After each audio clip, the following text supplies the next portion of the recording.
Welcome to Encyclo Hub. In this video, we are discussing question number 5. Before starting this, I want to share something. We are providing all answers in the PDF and the handwritten form. If you are looking for this, you can contact us or at any time. We will provide all the answers accordingly. My name is Priyanshu Jain and I am the founder of this company.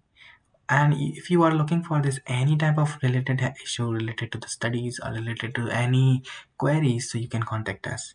Now question number 5 that we are discussing here, using arrays in C, write a program to input two arrays consisting of 10 numbers each and display all the numbers those are common to both the arrays and display their count.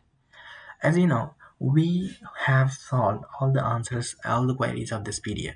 If you are looking for this, contact us anytime and we will provide all the answers accordingly. And if you have other queries related to any issue, related to the study, related to previous year papers, related to anything which is related to your study, you can contact us anytime. You can save this number, you can share this number to your friends. And now we are here for, we will meet you soon in the next video.